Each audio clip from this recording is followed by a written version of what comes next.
So the one thing I want to do next is I wanna look at Alberta's governing system because I've learned a lot about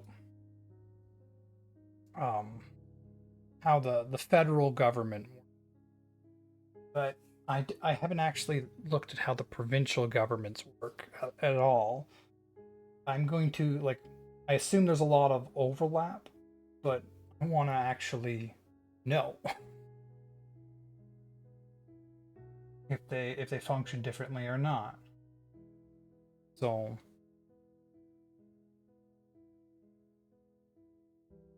we can just do that, right? Thinking. Can you explain to me in depth how the Alberta provincial government works? Can you compare this to the Canadian federal government? Can you outline what they do well and what they do poorly against each other? Okay, it did not get the punctuation right. This is a meaty topic, so let me break it down into three parts. How Alberta's government works, how the federal government works, and then a comparison of strengths and weaknesses. Perfect. That is what I'm looking for. I imagine this second part is going to be a lot of things we already know. Probably a lot of things we know here too. How Alberta's provincial government works. Alberta operates as a Westminster parliamentary democracy, the same system inherited from Britain that all Canadian provinces use. So they all use the same one. It's the same as a federal system, so makes sense. Power flows from the legislature, not from a separated elected executive like in the American system. Power flows from the legislature, separated elected like in the Americans. What? Okay, let's continue. So the legislator is the body you elect. The separate elected executive? Isn't that also elected?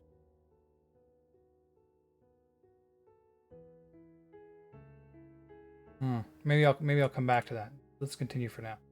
The lieutenant governor sits at the top ceremonially. That's the representing the crown. Yeah, this is the whole part of the Canadian democracy. Largely ceremonial position. They don't actually have like legislative authority. They usually just sign whatever they're told to sign, right? It's in Canada, like we based it so much off of the system in England or the UK, where they had a king, and then we used their king in our system, or the representative of their king or queen, depending. And a lot of that is still there, even though it's largely become ceremonial. The role is almost entirely symbolic in practice. Swearing in governments, reading the speech from the throne, and theoretically refusing to sign legislation in extreme constitutional crises. Though this almost never happens. I don't know if this has ever happened. The lieutenant governor is appointed by the governor general, which is the federal one, on the advice of the prime minister. So, yeah, symbolic position that our government has not outgrown. The Legislative Assembly, so this is the House of Commons federally, is Alberta's single chamber legislature, currently with 87 elected members to the Legislative Assembly. We have members of the legislature. Unlike the federal parliament, Alberta has no upper house, the Senate equivalent. Okay, I mean, in my opinion, the Senate has largely become symbolic as well. Was abolished in 1936. Okay, so that's progress, making Alberta's legislators unicameral. I was learning about Denmark. They have unicameral as well. They have no Senate or anything. Bills only need to pass one chamber to become law, which makes the legislative process faster, but also means there's no second chamber to slow down or review potential hasty legislation. You can fix this in so many ways. It doesn't require a whole another aspect of government. Like, just make it go to committee again. force the bill to go through multiple committee stages. There's a lot of things you can do without creating a Senate. Members of the Legislative Assembly are elected by first past the post voting in individual constituents. So this is the first past the post again. I find that system to be very out. A lot of countries now use proportional representation, which is less. You don't have like the individual constituencies. Everyone's vote's the same. You get power based off the number of votes. Very simple. Less. You don't need to break it up into constituencies. There's no first past the post, which in my opinion makes it so that it devalues people's votes. As if let's say you're in a constituency that always leans liberal, for example, and you want to vote conservative or NDP, but it always leans liberal by such a majority that your vote doesn't matter. Your vote changes nothing. The person who goes to represent you is still the liberal person. Your vote didn't change. And the proportional representation system fixes. It makes everyone's vote equal. I just like that so much more. But this is the same way that our federal government is, right? The premier is the head of government and the most powerful figure in the province. Importantly, the premier is not directly elected by the public. I guess that's the same as the federal, right? They are the leader of whichever party holds the confidence of the Legislative Assembly, meaning the party with the most seats.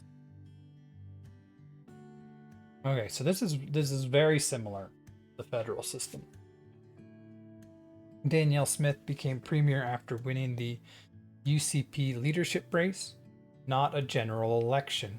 The premier appoints cabinet ministers, sets the government agenda, and exercises enormous control over the legislative caucus through party discipline. So far, the only big difference that I see is that there's no Senate.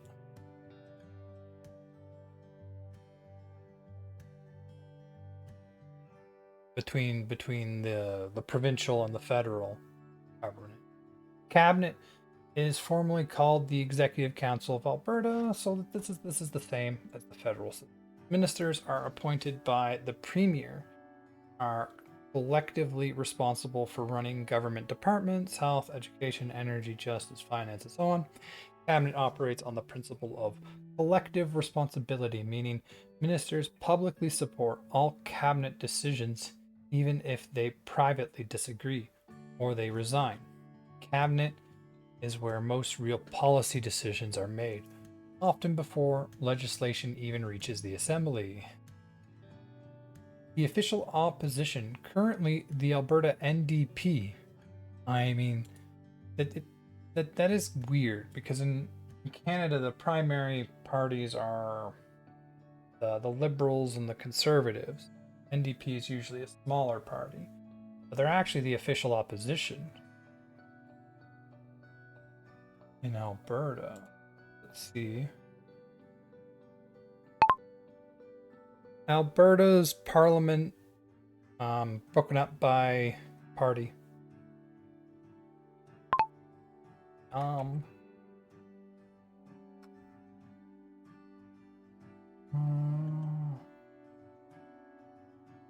No, I want chart. Show me.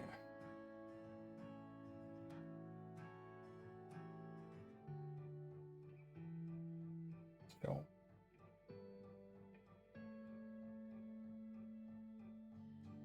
Can we just have an image of this?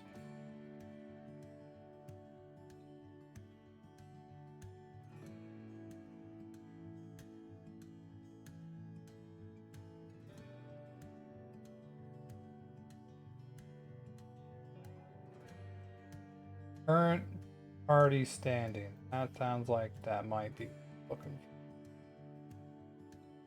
for. Oh, the House of Commons. That's not going to be what we want. Ooh, but it breaks up each of them.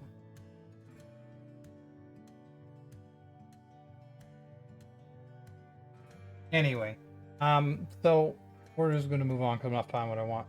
So the NDP is the official opposition in Alberta. And I mean, I did a whole video on the new guy that they elected for the NDP. I don't think he's gonna do well. I'm pretty sure he's gonna do really poorly. I see them losing more ground because the whole the whole process of when they were electing him like that was just not good to watch.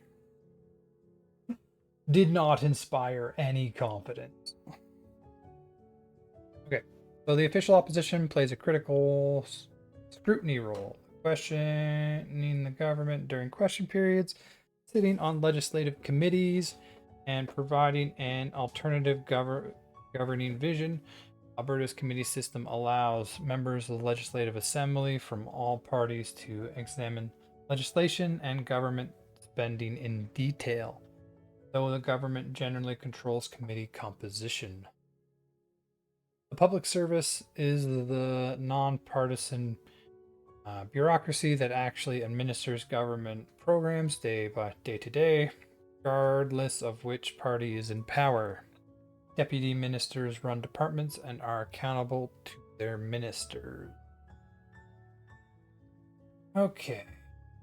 Provincial jurisdiction under the Constitution Act of 1867 gives Alberta exclusive or primary authority over natural resources, crucially oil and gas for Alberta, healthcare delivery, education, K-12 and post-secondary, municipal affairs, property and civil rights, highways. The highways suck. They do fill the potholes pretty quick, but I really think a lot of the highways. Provincial courts and postal services. Alberta also collects its own taxes. Notably, it has no provincial sales tax. I have noted. A political identity marker that dates back. Okay, so I've gone into depth on how the Canadian federal government works. Very similar. They have a Senate, second House, that I see as largely symbolic, but what you're gonna do. I'm not gonna go through it. Let's compare them.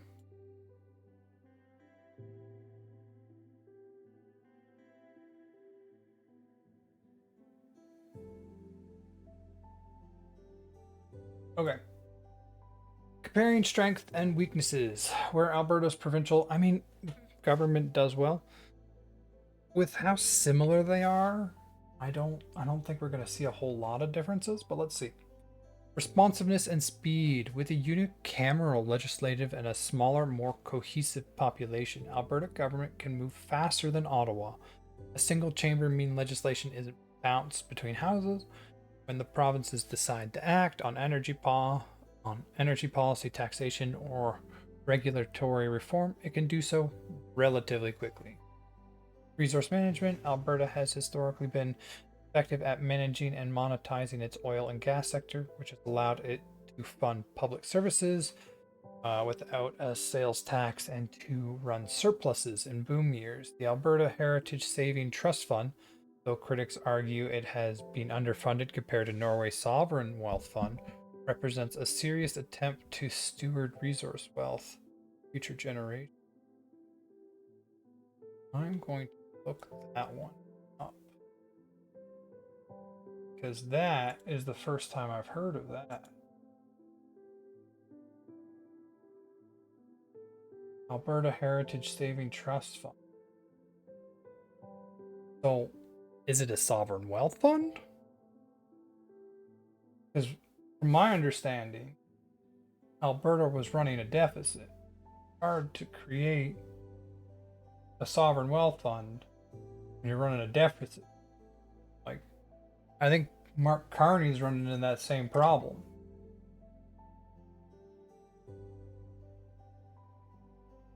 It's almost impossible to call it a sovereign wealth fund when it's done with debt. But I'll look into that afterwards. Though critics argue it has been underfunded compared to Norway's Sovereign Wealth Fund, representing a serious attempt to steward resource wealth for future generations. Fiscal flexibility. Without the structural constraint Ottawa faces, massive equalization obligations, national defense spending, international commitments, Alberta can be more nimble with its budget. It has repeatedly demonstrated the ability to eliminate deficits faster than the federal government. That's good. Direct connection to citizens. Members of the Legislative Assembly represent far smaller constituencies. I'm gonna hear that word a couple times until I can know. Constituencies. Constituencies. Okay, hopefully that's enough. Members of the Legislative Assembly represent far smaller constituencies than members of Parliament do. In population terms for rural areas, and issues are often more concrete and local. Okay, so that's like, okay, that makes sense because on the federal level, there's like 300 and something seats, 31, I want to say, but I'm not 100% positive. And in Alberta, there's 81 members, 343, sorry,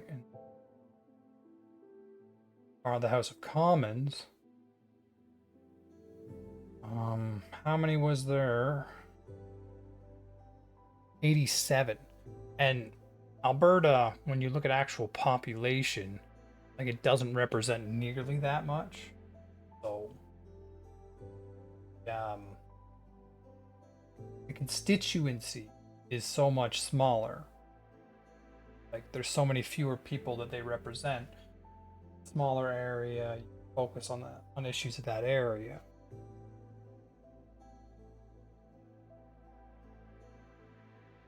Okay. Let's grab this. I wanna ask a question.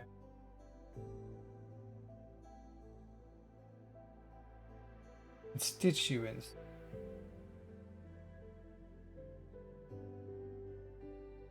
In Alberta, are you in a different constituency for your provincial election than you are for your federal election? If so, I live in Grand Cache. What constituency am I in federally, and what constituency am I in provincially?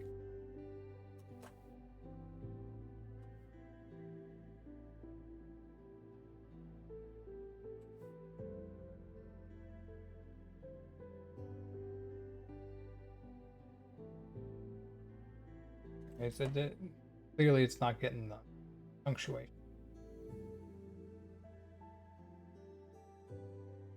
So, like Greenview District 16, I think is the federal constituency.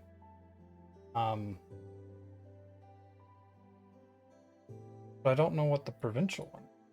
Yes, you are in completely different constituencies for provincial and federal elections. Okay, so like these are whole different borders then. Because federal ridings represent a much larger population than provincial ridings, their boundaries are drawn differently. Federal ridings in Canada generally cover much larger geographic areas, especially in rural regions. Living in Grand Cache, your exact electoral districts are perfect. Constituency riding. That's so much easier. Why use that word? Yellowhead. This is a massive federal riding that covers west central Alberta, stretching all the way down into Jasper, Hinton, Edson, and Rocky Mountain House.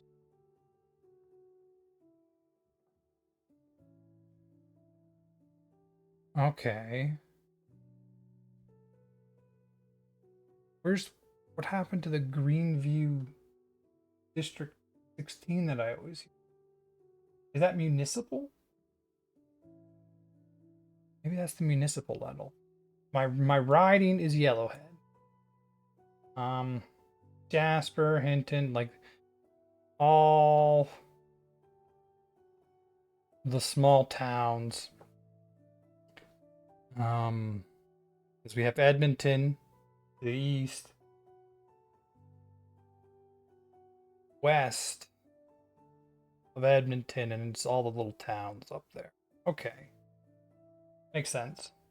Provincially, West Yellowhead. While it shares a similar name, the provincial riding is much tighter geographically. It includes most of the same places, but doesn't stretch as far east or far south as the federal counterpart. Okay. So I'm in basically the same riding as Jasper, Hinton, Edson, all the places south of me.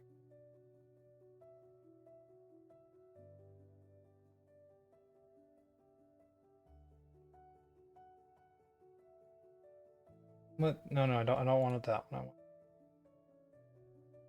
I hear that I live in Greenview District 16. Is that the provincial district then?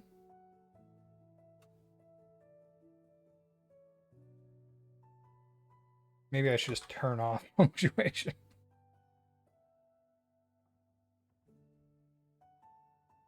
Oh, no. Municipal. Local municipal government, not provincial. Yeah, that makes sense. Okay, so municipal, Greenview number 16. Federal, Yellowhead, West Yellowhead is the riding in Alberta. Hey, beautiful chart. Beautiful chart. Yellowhead, West Yellowhead, Greenview, Ward 1, which is Greenview No 16.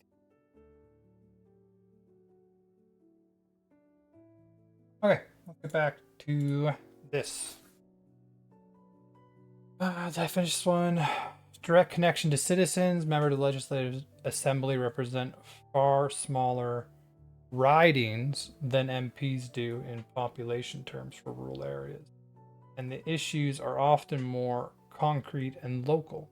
School curriculum, hospital wait times, road conditions.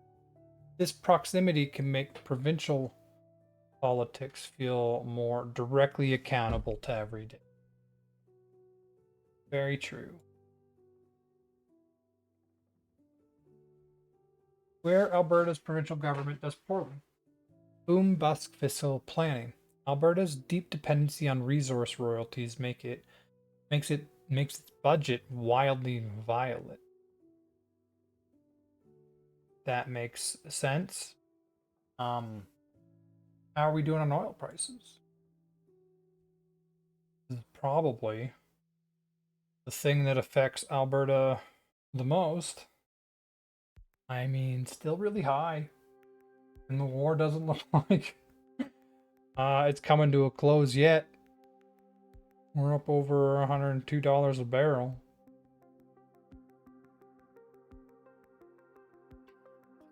I always kind of wonder, did they start the war to increase the oil price? Was that the goal?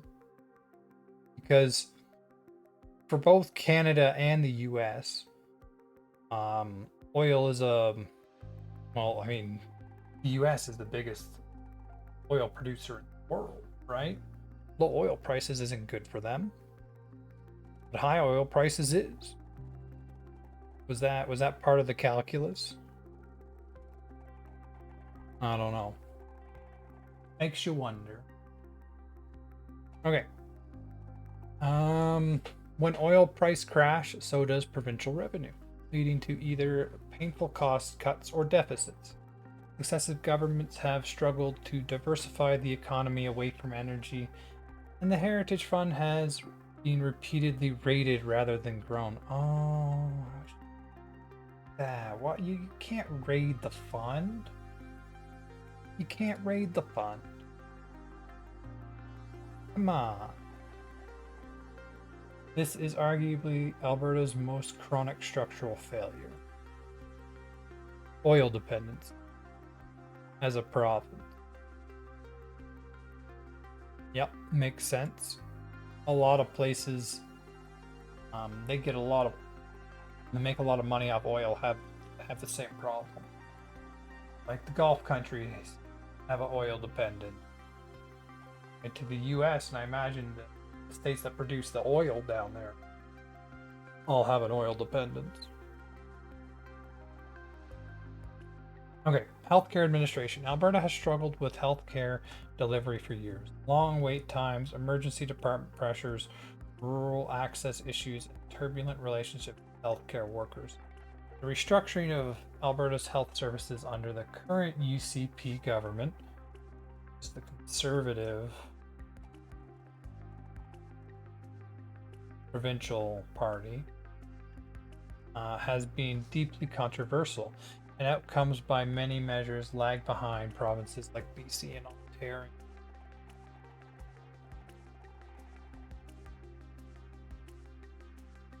Democratic accountability mechanics. With no Senate and extremely tight party discipline, government of the day faces fewer internal checks. A majority government in Alberta can push through significant legislation with limited meaningful opposition, particularly given how dominant one party tends to be. The Notwithstanding clause has also been invoked or threatened in ways that raise civil liberty.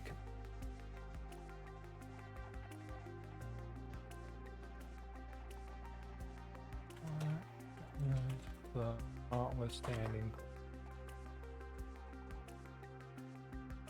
Notwithstanding clause, officially known as Section 33 of the Canadian Charter of Rights and Freedom, is one of the most unique and debated mechanisms of Canada's constitutional law. In short, it allows federal, parliamentary, or provincial legislatures to pass laws that temporarily override certain specific rights guaranteed by the Charter. Government wants to pass a law that they know violates a charter right, they can insert a notwithstanding clause into the legislation. By invoking Section 33, the law remains valid, notwithstanding, meaning in spite of the fact that it infringes on a specific right. What? As being invoked or threatened. What it can and cannot override. The clause does not give government unlimited power. It can only be used to bypass specific sections of the Charter. What it can override. Section 2. Fundamental freedoms. Speech, religion, assembly, association. So, is it something where you could override like freedom of assembly in a pandemic. Something like that. I mean, I certainly don't like it.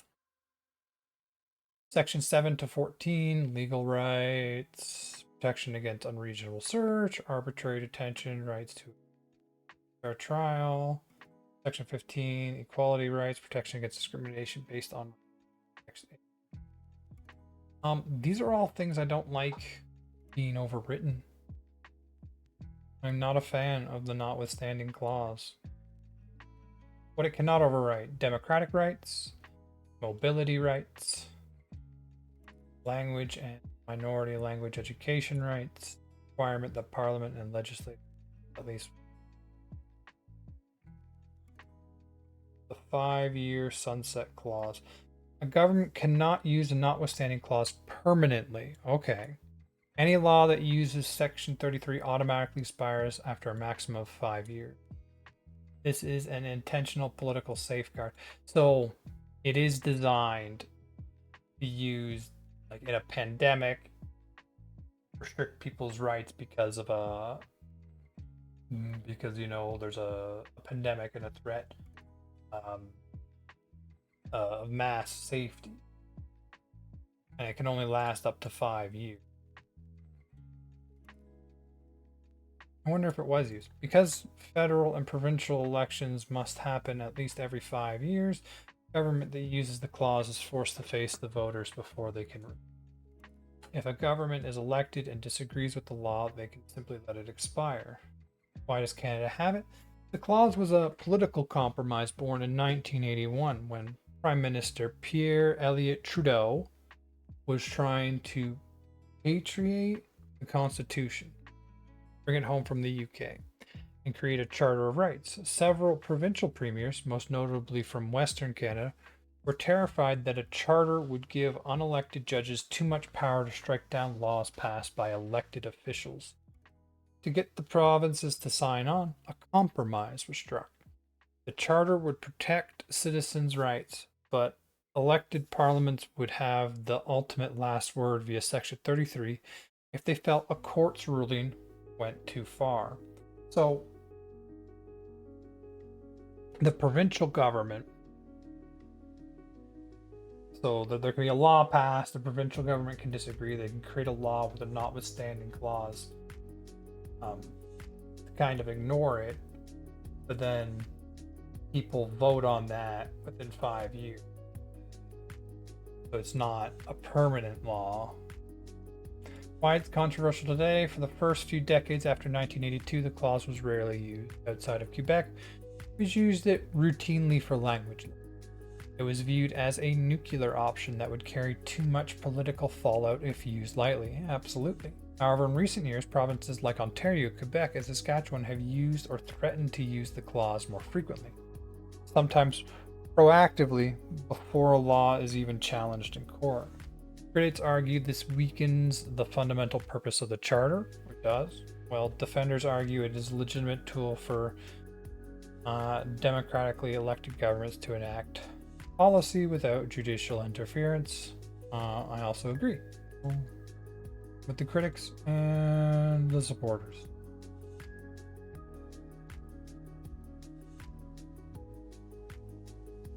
How many times has Alberta used the notwithstanding clause? Can you go into detail?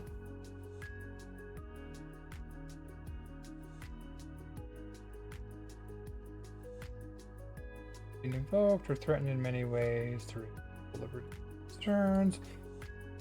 Indigenous relations. The Alberta government's relationship with First Nations has been strained, as the recent court ruling over the separatist petition illustrates. The province was found to have failed its duty to consult.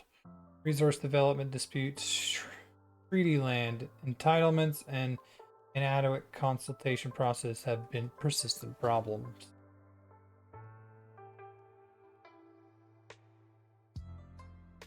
Alberta has invoked or introduced legislation containing the notwithstanding clause 4 times in its history.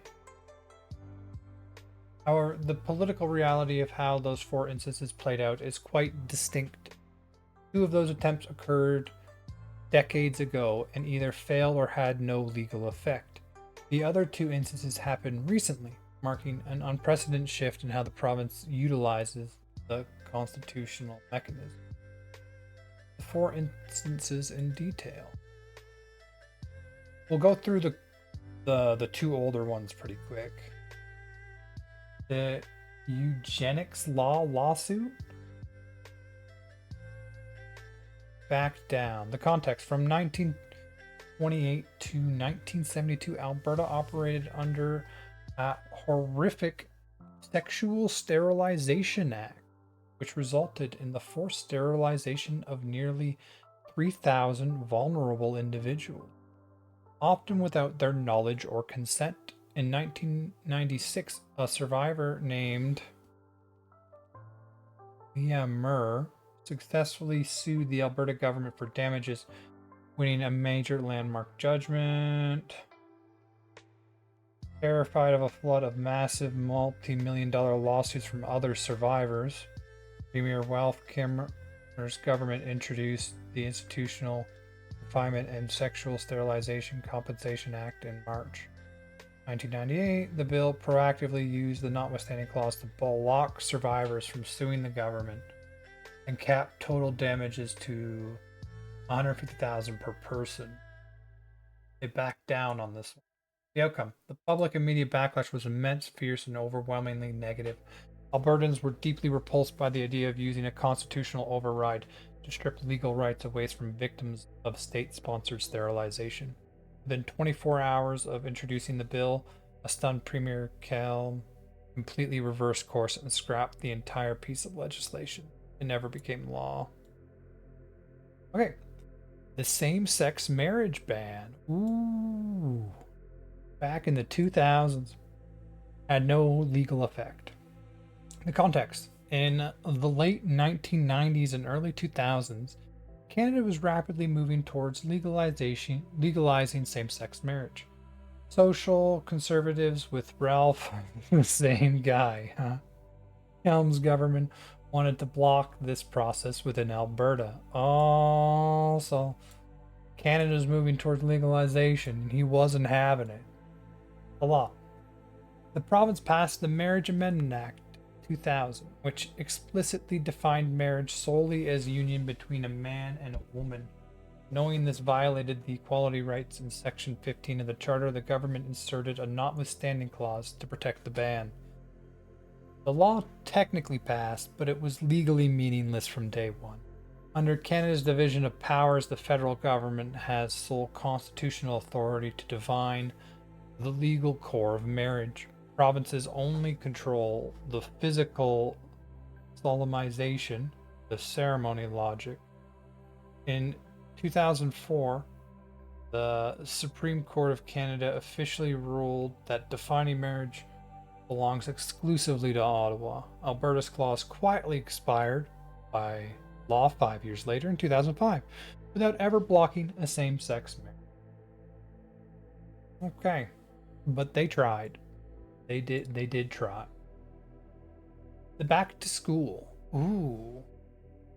Past and active. The Back to School Act, October 2025. The context.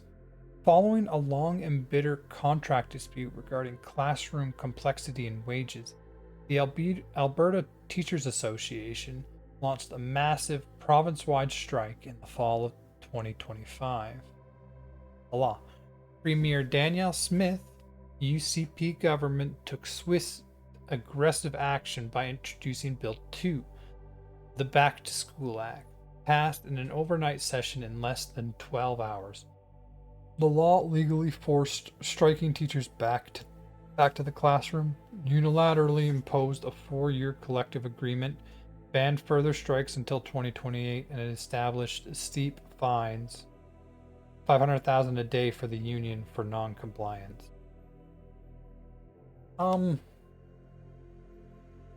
That's not going to go well. Like, if you ever want to discourage people from becoming a teacher, this is how you do it. Right here. This is how you discourage new teachers.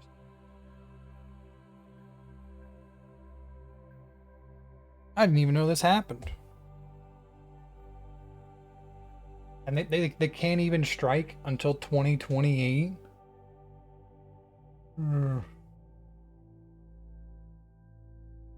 Okay, the outcome. Because forcing employees back to work and stripping their bargaining rights violates the Charter's protection of freedom of association, the government proactively invoked the Notwithstanding clause to completely insulate the bill from court challenges. The teachers complied and returned to school, though the ATA launched separate challenges under administrative and labor laws to combat the overreach. Really?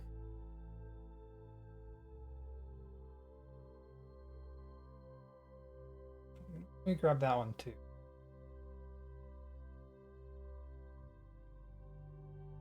Okay. The fourth one. Restrictions on transgender youth.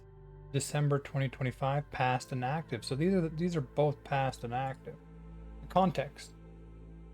Throughout 2024 and 2025, Premier Smith's government signaled an intent to pass sweeping restrictions on gender affirming care and policies regarding transgender youth. When civil rights groups successfully secured temporary court injunctions on provisions by proving they could cause irreparable harm, the government took a nuclear option. Rights groups temporary irreparable harm. Government nuclear. Okay, what's this nuclear option? In December 2025, the government passed Bill 9, the Protect Alberta's Children's Statute Amendment Act. This blanket legislation applied the Notwithstanding clause across 3 separate pieces of legislation to completely block courts from reviewing them. Healthcare. Banning puberty blockers and hormone replacement therapy for youth under 16. Okay, like, I actually largely agree with that one. And banning gender reassignment surgeries for anyone under 18. Okay. I agree with that. I'll probably look into I wanna do more of a deep dive into this because I do mostly have a surface knowledge, but the damage you can do to an individual with puberty blockers and gender reassignment surgeries, especially a child, like when they're an adult, make their own decisions. I don't care what they do, but for kids, they're susceptible. They're so much more susceptible to like manipulation, and this can do so much damage. They don't know what they are. They don't know what they want to do. Why are you trying to change them when they don't even know who they are, right? I've never understood that. I actually agree. I like that. Let's see if the other ones get a pass too. I did not like the back to school. So far, this one seems better. Education. Requiring schools to get explicit parental consent before using a student's preferred name or pronouns if they are under 16, and giving parents an opt-in choice for any curriculum involving gender identity. Okay. Requiring schools to get an explicit parental consent before using students' preferred name or pronouns if they're under 16. I mean, I don't know if that part is necessary. I feel the school, if a child is using name or pronouns that are not like visually represented, I believe that they should inform, the parents should be informed. Like we see this in the Safety Act in California where they're fighting over this right now, legislature. I believe schools should inform the parents. I don't know if forcing the parent get explicit consent is necessary. I mean, kids are kids; they'll do dumb things. Um,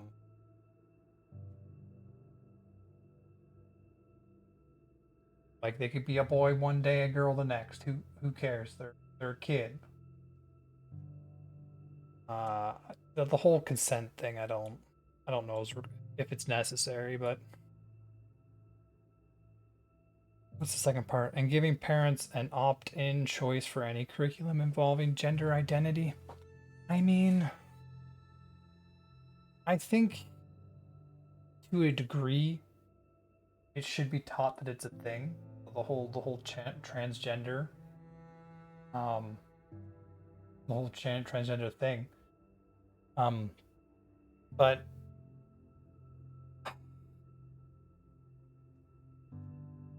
I don't know.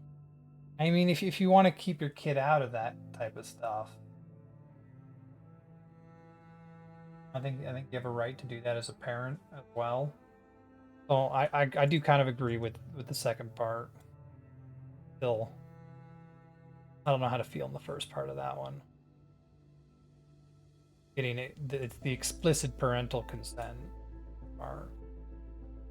What was it? Puberty blockers. That's another thing, but not be today. My list of stuff to look at is getting longer and longer each time. That's not good.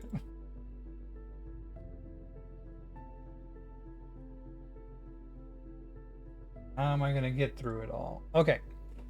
The last one, sports. Restricting participation in competitive women's and girls' amateur sports to those born biologically female. 100% agree. 100%. Like, in my opinion, if you choose to be transgender, you just don't get to compete in high-level women's sports. Like, obviously, there's a lot of sports which I don't really care, but when it comes to competitive, like high-level competitive sports, if you're transgender, I don't think you should. You can compete in the male sports all you want. I don't care which way you've transitioned. You can compete in the male sports, the highest level you want. Just you don't get to compete in women's sports. Because no matter which way you're transitioning, like one of them's a man.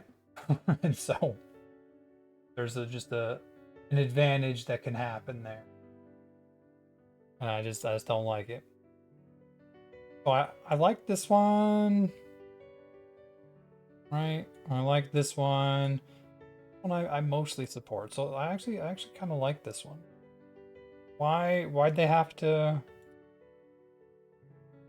fully bulletproof these laws from being struck down under Section 15, Equality Rights, and Section 7, Legal Life and Liberty of the Charter? Bill 9 invoked the Notwithstanding Clause. Furthermore, it unprecedentedly suspended the application of the Alberta Bill of Rights, the Alberta Human Rights Acts into these laws, cutting off almost every domestic legal avenue for critics to challenge them. So they had so much support for this one that they just made it so you can't challenge this law at all. This is just a new law. You don't get to challenge this. I largely agree, and I think this should be a federal law. Maybe the whole, like, we can rework this part, getting explicit parent consent. I don't think you need to get parent consent for everything, but parents should 100% be informed if a child is using different pronouns or... Okay, summary. While Alberta has reached for the clause 4 times, it has only successfully used it to reshape active provincial law twice. Both times occurring in a historic, highly controversial 2-month window at the end of 2025 under Daniel Smith. I like this one. I did not like this one. This is how you force teachers to flee your province.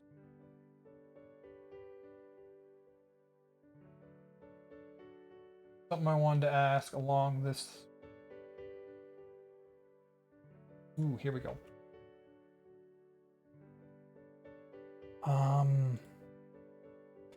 Oh, that's right. I was in the middle of this, wasn't I? How much farther? Okay, well, we'll finish this up.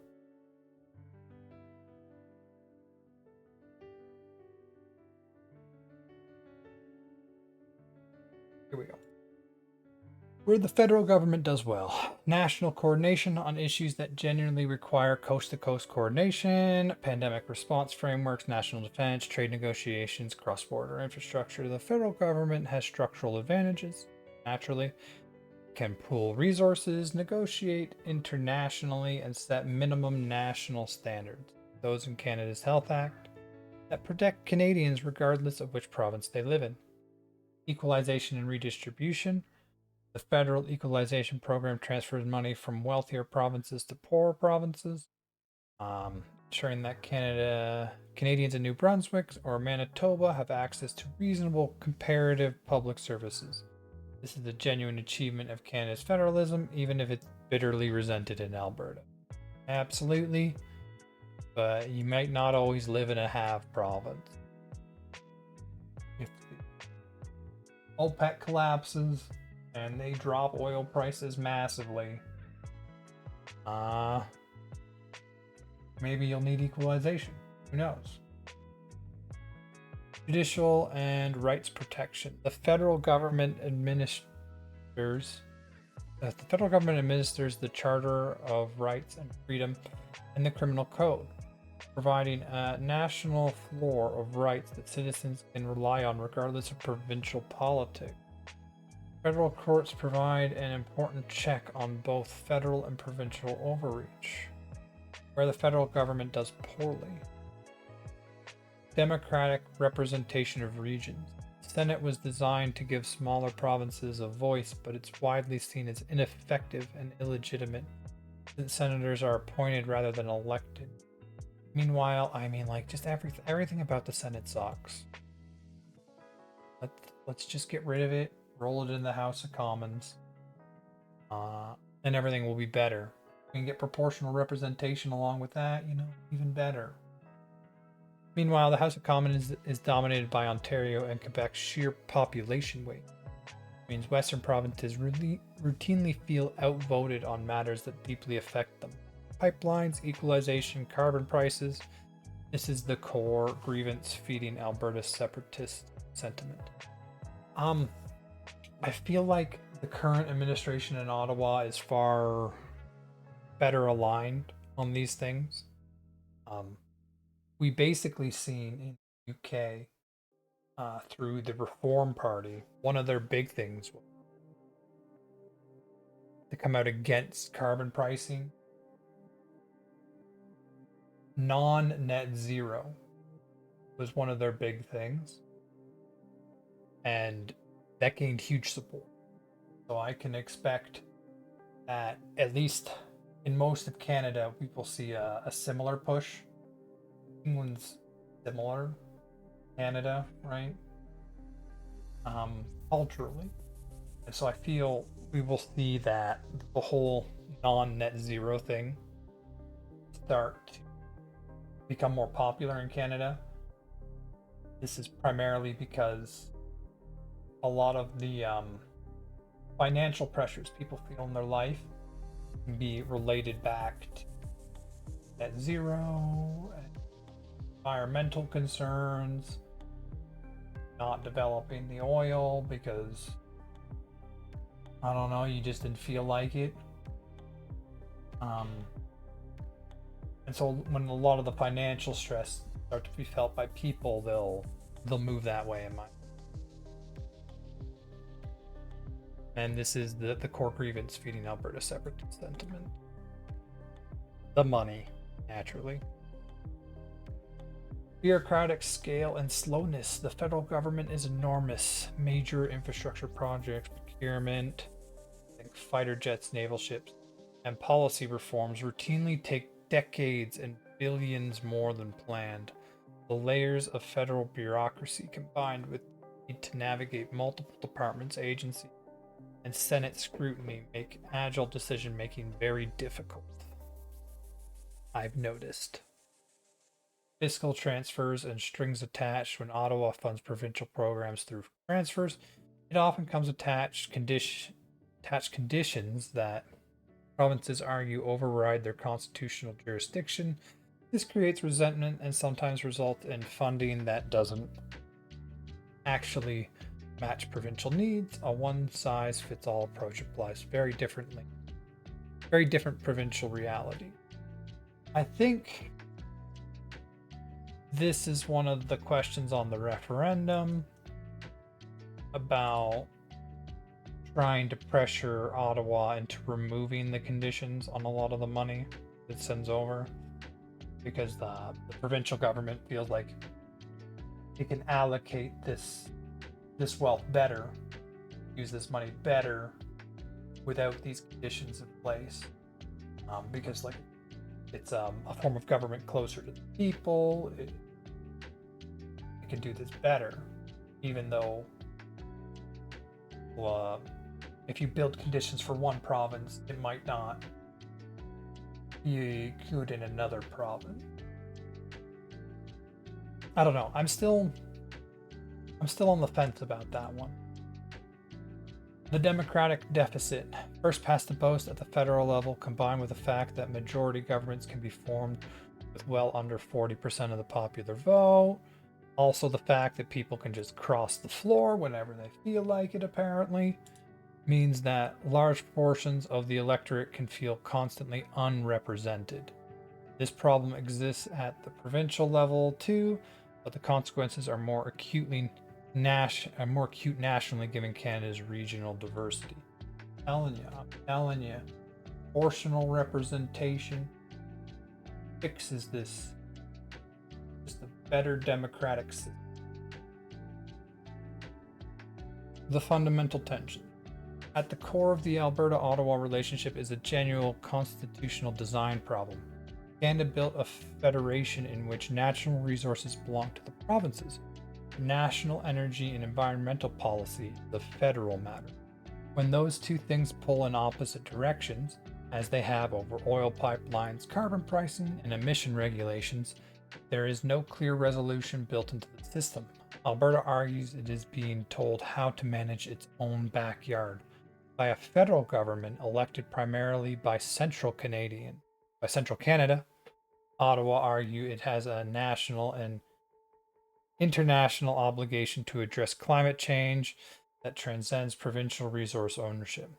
Both arguments have real constitutional democratic merit, which is exactly why the conflict keeps generating heat. Well summed up.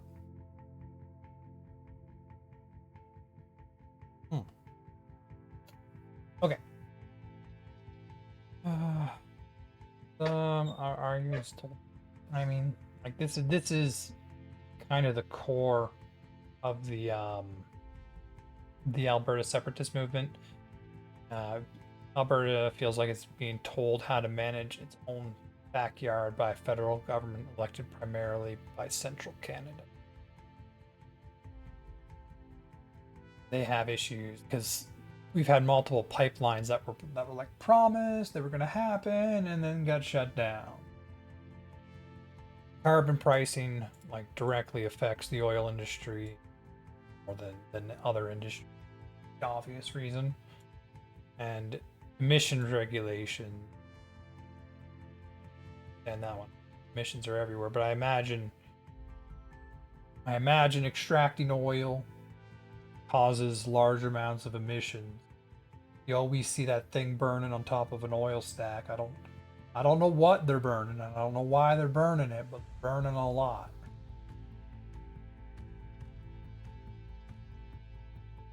Okay, there's a couple of other little things I wanted to touch on before I moved on. Yeah, because this one's getting long.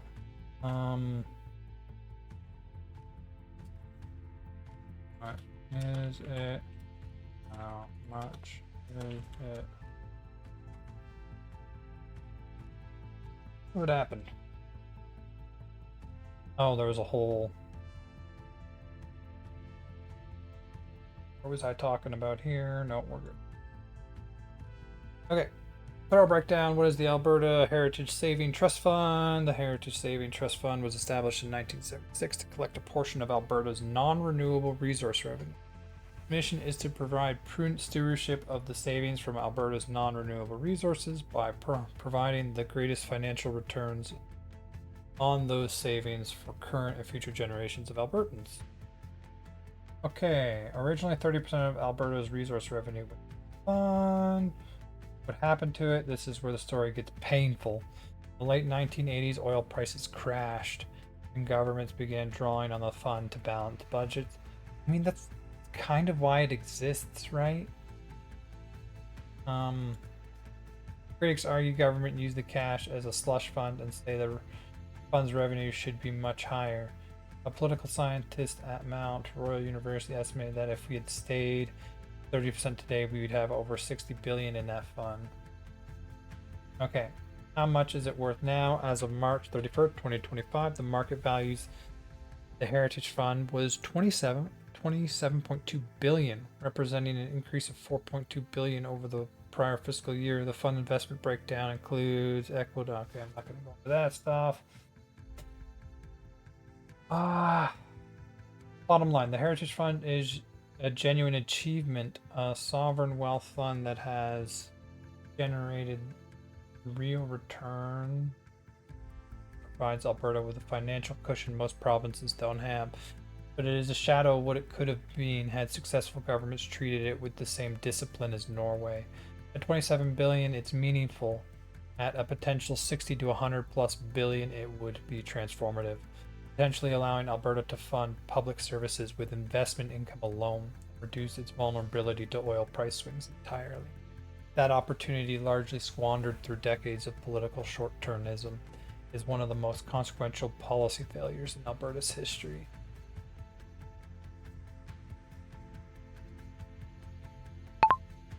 Is Alberta expected to run a deficit this year?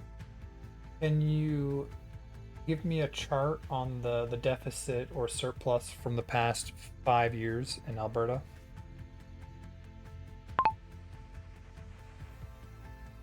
Let's see if it can do 10 years. Capital. Oh.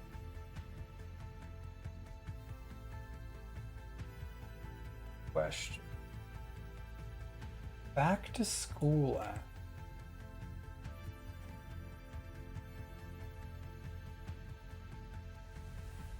Ooh, we got a lot. Going through a lot. It only does this when it's really got to think. Where were we here? Oh.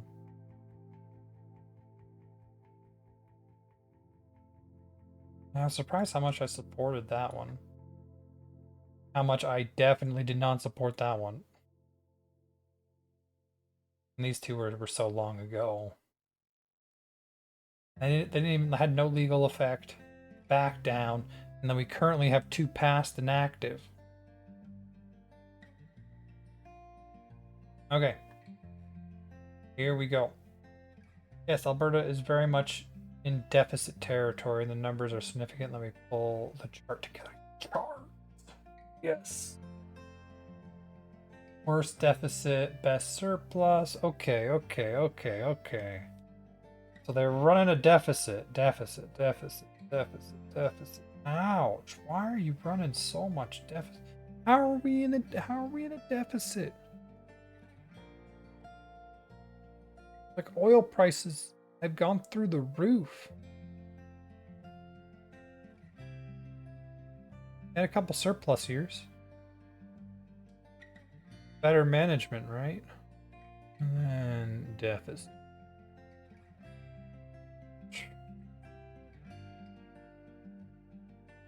Oh, I hate deficits. I mean, the whole 27.2 billion or whatever in their wealth fund doesn't mean a whole lot when you run a $17 billion deficit. 2020, 2021. I don't know who was in charge here, but they should have been fired. I mean, they should have been fired for all of this. Hire whoever did that one. These are projected.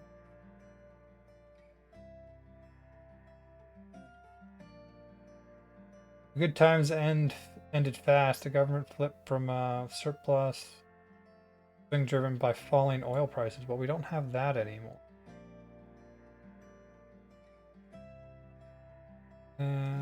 Costing Alberta's roughly 600.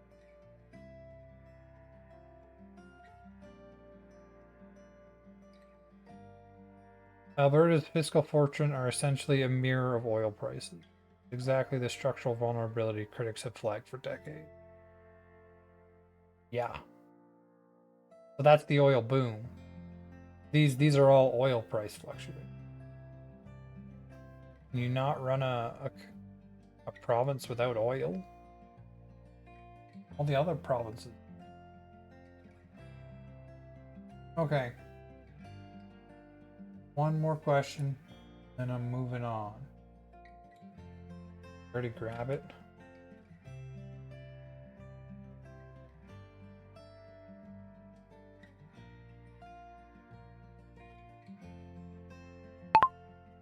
Can you go into details about the Alberta's Back to School Act? Wouldn't this cause issues with trying to bring teachers into Alberta? I mean, I think it more cause issues with retention rate. Well, I assume it'll go into all that.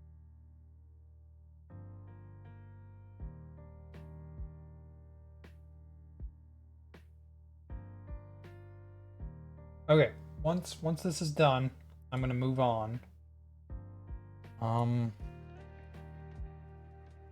What do we want to move on to?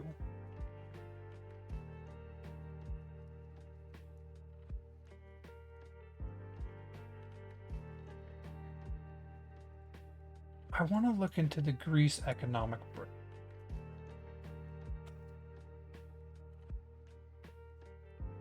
Like, because they had a collapse, right? Maybe I could find a good video on that. I imagine that happened long enough ago.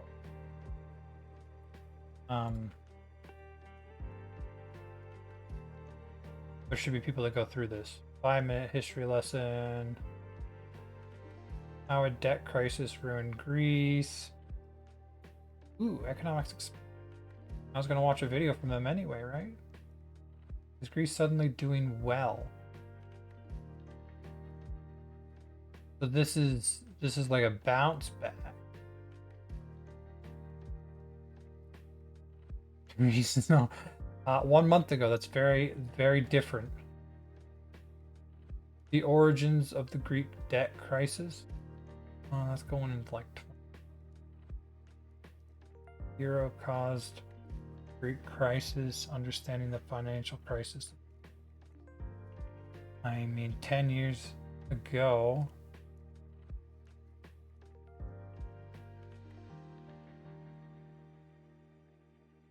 How a debt crisis ruined Greece. These two I might want. Okay. We are looking at the Back to School Act. So this is one of the things they use the Notwithstanding clause on in Alberta. This is a rich and multi-layered story. Here's a thorough breakdown. Background. What led to the strike? Alberta's teacher shortage and classroom overcrowding had been building for years, driven by explosive population growth. By fall 2025, the situation had become a crisis. About 51,000 public, Catholic, and Francophone teachers belonging to the Alberta's Teachers Association walked off the job on October 6, 2025, after members twice voted to reject contract offers. Teachers were primarily striking over two things: pay that hadn't kept pace with inflation, and crushing classroom conditions, overcrowding rooms with students who have increasingly complex and diverse needs. I mean, I think we're seeing this one in basically all of Canada, just because of how they're growing the population through immigration. That you're seeing overcrowded rooms with students who have increasingly complex and diverse. On October 9th, 2025, the Teachers Employers Bargaining Association locked out the teachers, escalating the dispute further. What do they mean locked out the teachers? How do you lock out teachers? From negotiation? They locked out? Okay, let's continue. The Back to School Act, Bill 2. After more than 3 weeks of canceled classes, 3 weeks? You telling me the kids got a 3-week holiday? That's great. If I was a kid. The government moved decisively. Bill 2 passed early Tuesday morning after a long night for lawmakers in the provincial legislature. The government introduced it the day before and used procedural shortcuts to pass it within a single sitting day. What the act actually did was significant. It forced more than 51,000 teachers back to work and imposed a 4-year collective agreement running from September 2024 to August 2028. It set pay raises of at least 12% over the contract, with 95% of teachers receiving up to 17%. Starting salaries would be at least 70,000, with the most senior teachers earning up to 119,000. Like that, those are decent numbers, right? I mean, like, it does depend on where you are. If you're in like a small community like mine, those are pretty good numbers. If you're in a big city, maybe they ain't so good. It mandated the hiring of 30,000 new teachers and 150 education assistants over 3 years. It prevented teachers from bargaining or striking at any level until September 2028, with financial penalties up to $500 per day for individuals and $500,000 per day for organizations engaged in illegal job action. So it sounds to me like you had the government and you have the teachers, and they're negotiating over a new deal.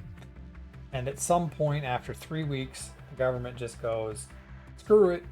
This is the deal. Go back to work. This is now law. I mean, like, 3 weeks off the job. But at the same time, like, have to raise 12% over that. And if you've got a 2% inflation rate you're supposed to have over 4 years, then you're beating inflation. So, like, the numbers seem nice. Why wasn't the teachers union accepting the deal?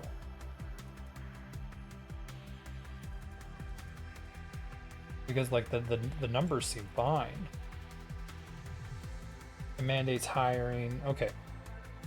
Critically, the government invoked the Notwithstanding clause, Section 33 of the Canadian Charter Right and Freedom, to shield the legislation from legal challenge.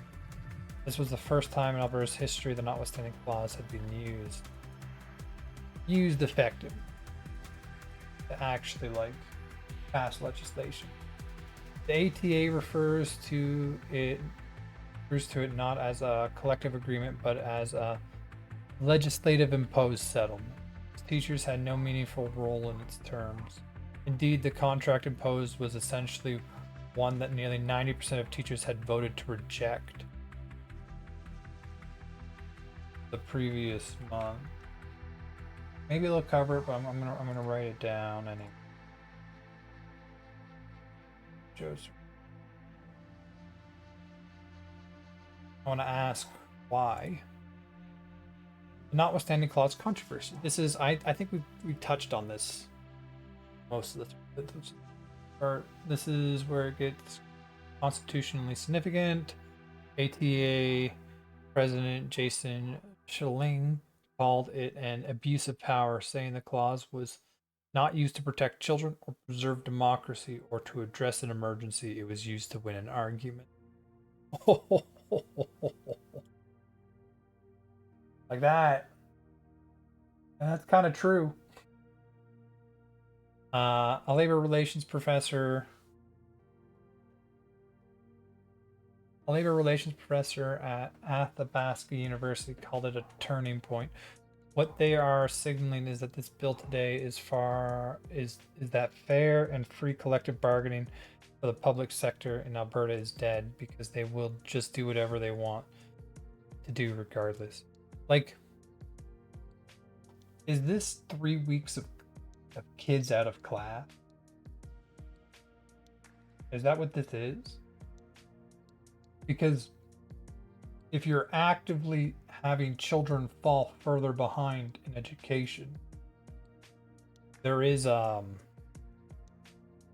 necessity to fix this. Like if this happened over, let's say, like summer break or whatever, when the kids are out of class, then I don't care how long it goes on. I don't think you should force them into a contract. But if this is actively causing children to lose class time, you do need a solution. You need one quickly. The government's position was the opposite. A spokesperson for Alberta Justice Minister called it a legitimate constitutional tool, one that allows elected governments to act swiftly in the public interest. The ATA filed a constitutional challenge in Alberta's Court of King's Bench. Courts have generally been deferential to provinces invoking the Notwithstanding clause, making it an uphill legal battle. And indeed, the ATA request for an injunction was denied. The full constitutional challenge has been delayed and is not expected to be heard until 2027.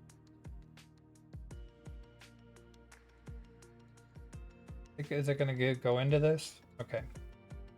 The 3,000 teachers dispute, promise or deception. This is where things got particularly contentious after the act passed. The ATA understood and said the government implied during bargaining that the 3,000 teachers were to be hired in addition to staffing already funded in the budget 2025. The government then insisted net new simply meant any increase over the prior years, even including positions already budgeted. ATA President Schilling said, if that was their interpretation, then nothing was new at all. The number backed up the ATA's concerns. Numbers backed up the ATA's. Alberta aimed to add more than 1,000 full-time teaching positions between 2024 and 2025 fiscal year, but only managed to gain 493. I mean, who would have thought you shut down someone's collective bargaining rights and then you have trouble hiring people for those jobs? I mean, I could have told you that was going to happen. The ATA filed a formal labor complaint to force the government to honor what it understood the commitment to be. Oh, yeah. Okay. How all this makes it harder to recruit teachers.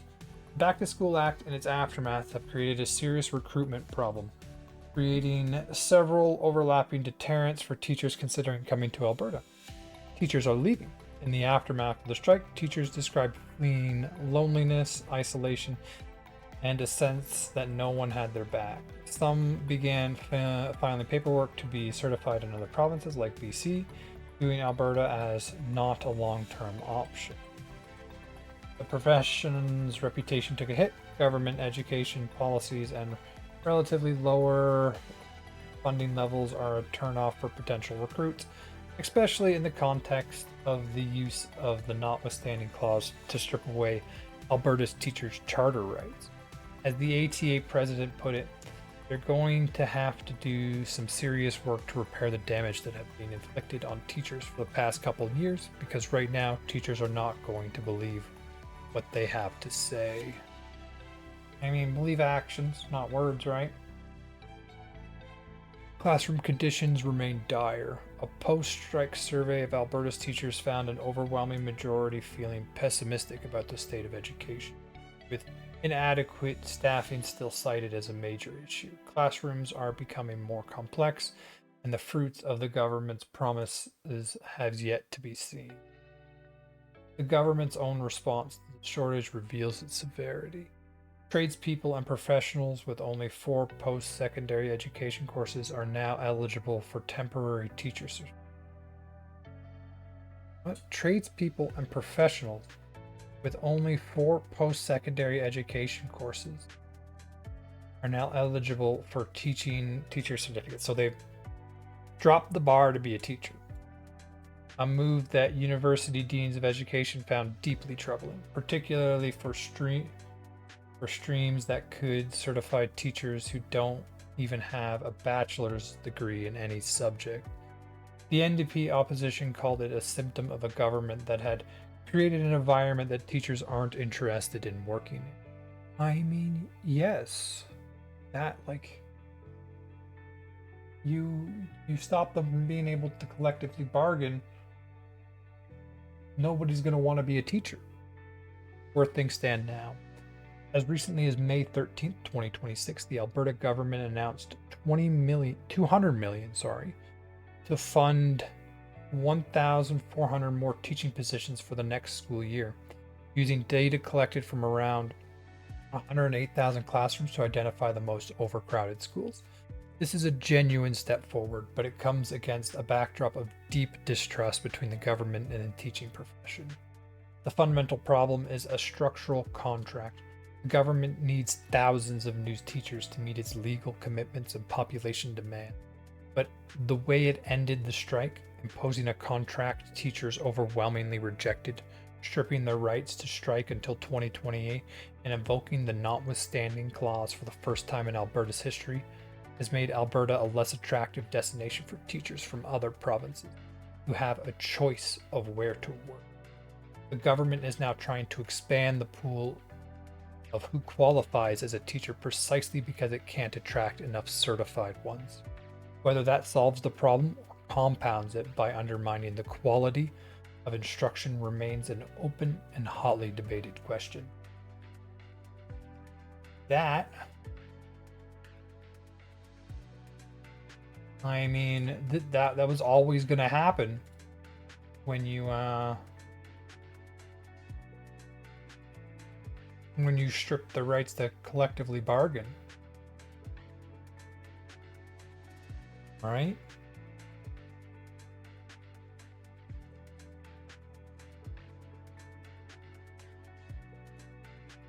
Let's see.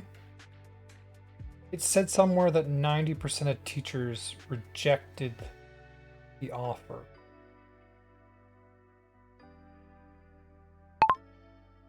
Why did 90% of the teachers reject the offer?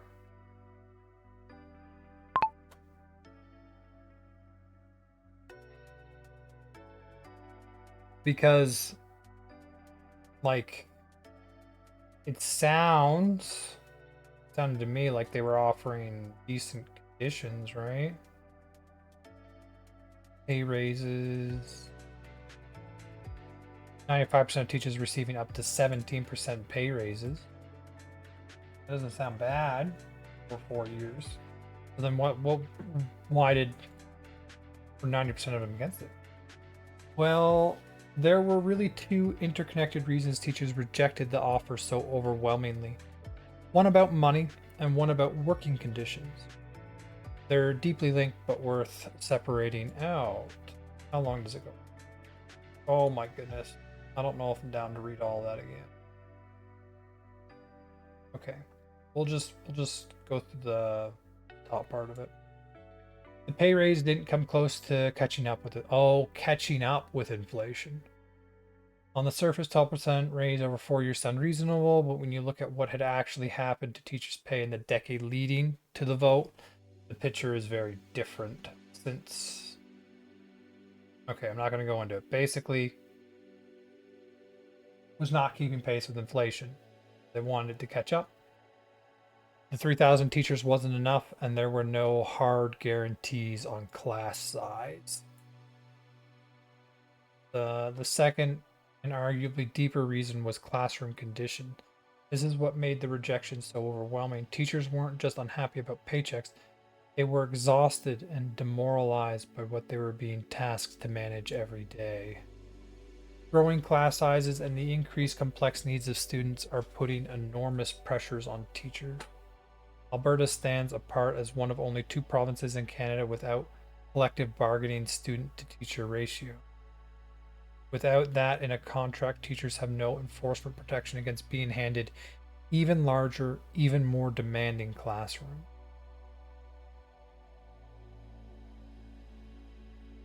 The stress data was alarming. The numbers behind the classroom conditions, complaints were striking. The teachers and learning international surveys, a worldwide study conducted by the OECD, found in 2024 that Alberta teachers face the highest level of occupational stress among 50 countries participating. Holy crap, don't be a teacher in Alberta.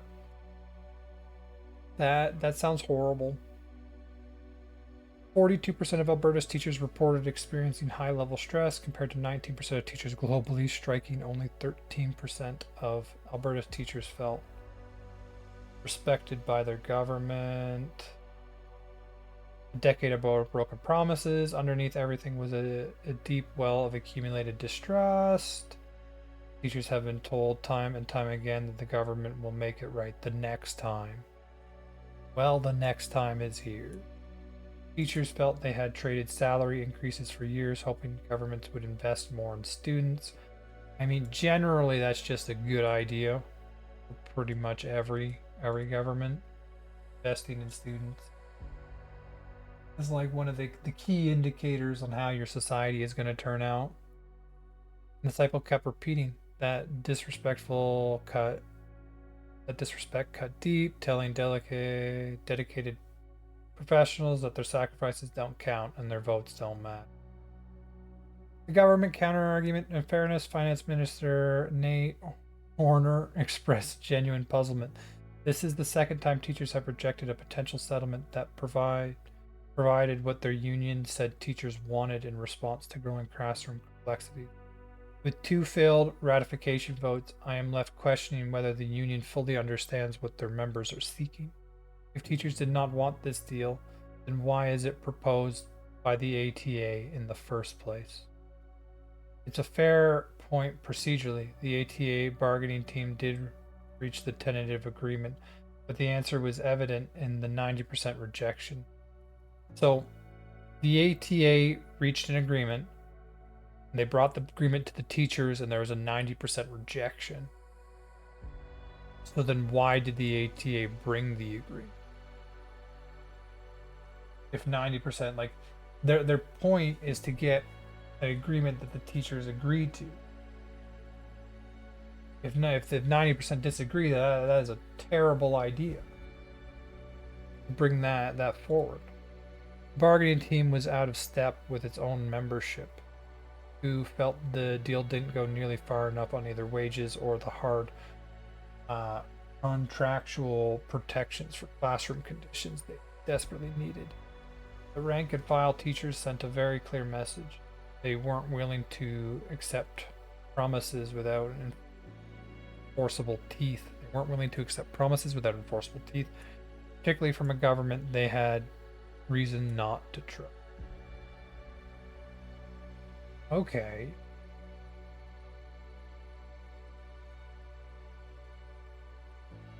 Let me do a new one.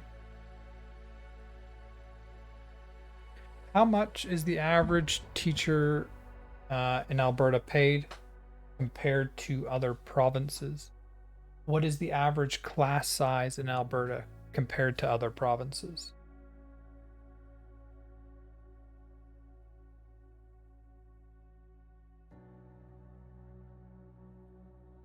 Go. Ooh. Okay, last query. Last query, and then we move on.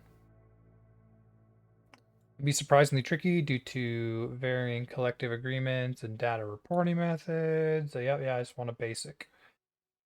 How Alberta's compare. For a long time, Alberta teachers were the highest paid in Canada. However, due to a period of wag stagnation, okay, other provinces have closed the gap or surpassed Alberta following recent collective agreements.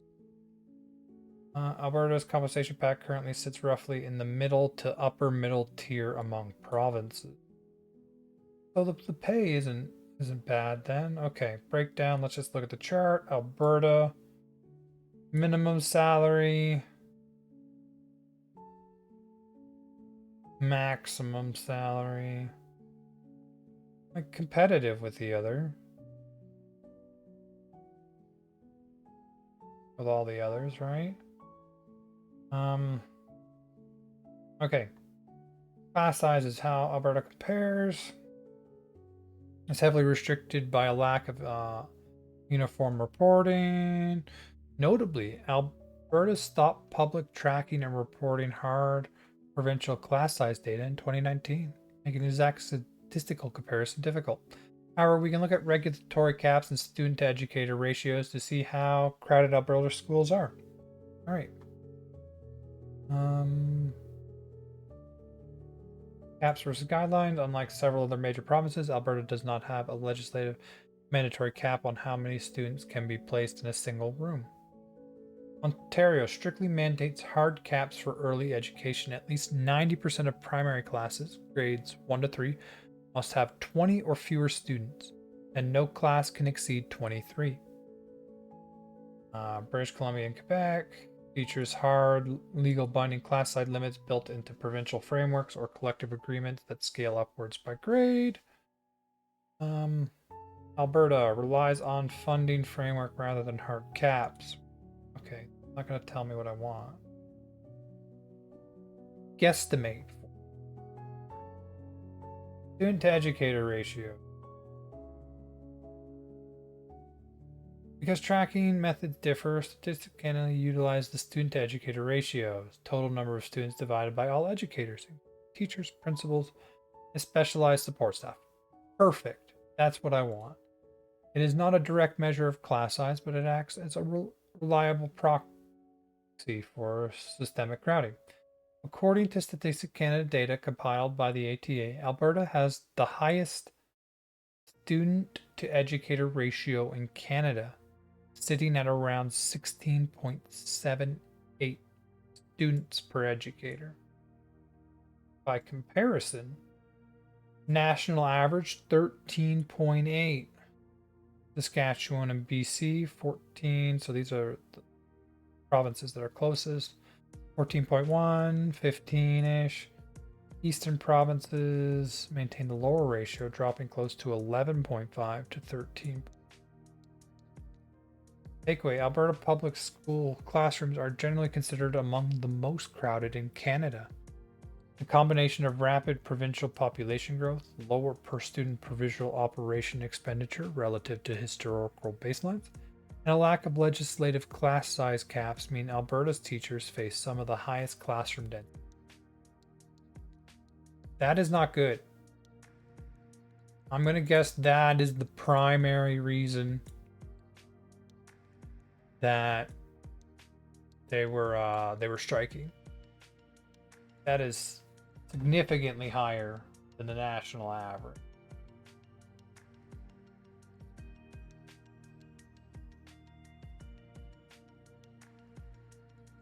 I think that's not good at all. And then they've created it harder to hire teachers.